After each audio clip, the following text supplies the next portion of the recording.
Welcome back to AM Northwest. Our next guest traveled 1,300 miles down the Columbia River over the course of 2 months in a canoe.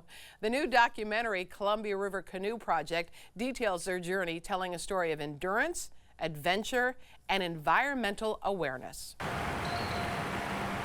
I think if we run dead center, there's no crazy hydraulics I can see. Getting ready to go and I guess float in between some rocks or something. Sounds like baby stuff to me, but I guess they're worried about it or something, as if we're gonna flip the canoe or something, but I think we got it for sure.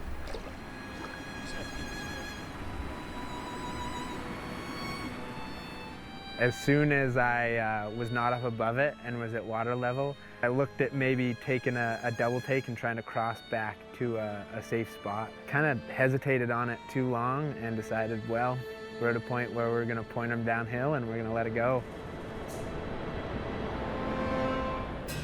Wow. Here to share more about the film, we welcome Robert Lester. Good to have you here, Robert. This was your idea. Yeah, you know, it was a journey that I had always kind of wanted to take since I was a little kid. Yeah. And something that I never really imagined I'd get to do, and then just in the last year, you know, it all lined up and made it so that it was going to be possible. You asked your young cousin to join you. Yeah. Okay. So I asked, you know, I was at the last minute. It was about 2 weeks before the trip, and I had some other partners. Who were you going to go to? Well, they had dropped out. My partners. Wow. So last minute, I don't have anybody I'm going to go with. Yeah. And I'm at a family reunion, and I'm talking to my cousin Braxton, and I said, man, you know, I'm in trouble. Like, I don't know what's going to happen. Right. And he says, I'll go. And the kid's never been in a canoe before. He's never been on an adventure. He just graduates high school. Yeah. And all of a sudden, you know, he's on the biggest adventure of his lifetime. Right. And 52 days, was it? Yeah, exactly. And what was the purpose? What was the goal? You must have had many goals during this trip. Yeah, you know, a big one was to make sure that we actually made it all the way to the ocean. That'd be that. But yeah. We also wanted to bring up some, you know, some environmental health and some of the value of environmental conservation and show people how beautiful, you know, the Columbia River is from, you know, where we started in Montana all the way down here to Astoria. You started in Butte, because that's where you live. Yeah, born right? and raised. Yeah. Exactly. Okay, so tell me about the challenges you faced, because first of all, canoe. Why not a raft or something? Yeah, so, you know, a canoe's the best single craft for the whole thing. You know, Okay. it's so the creek's so small. When we started, a raft wouldn't fit, and by the end, we're battling so many wind, which was our biggest challenge. You know, like when we hit the Columbia River Gorge, there's so much wind. Right.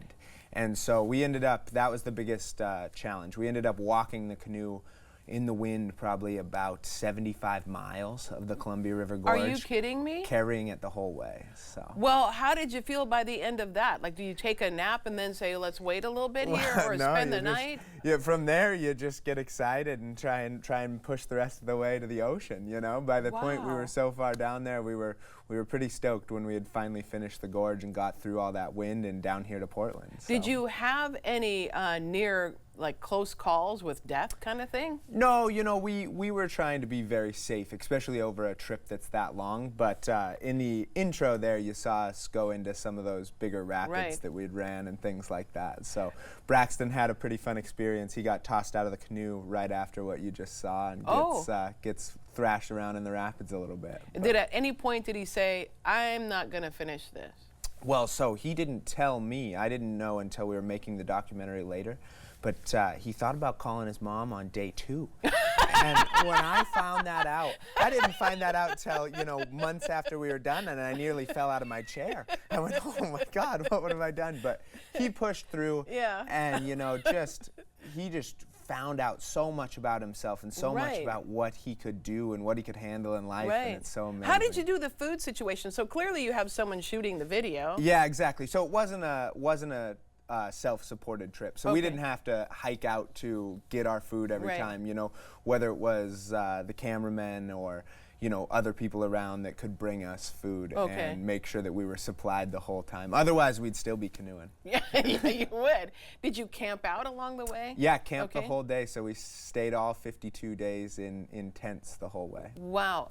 You watched your cousin grow up, didn't you? Yeah, exactly. In such a short amount of time. And that's really the most rewarding part for me, you know, by far. Did you have deep discussions with your little cousin? Oh yeah, we talked about everything you could imagine over 52 days, Yeah. you know, 10 hours of paddling a day every day, so.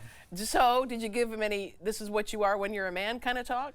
No, I don't think I needed to give it to him, you know, he's learning it right there, yeah, exactly. Yeah, and the fact that he didn't give up in the end, that he stayed with it. Incredible, and Yeah. you know, that'll be something that he'll be able to hold with him for the rest of his entire life. And what's the environmental message to everyone?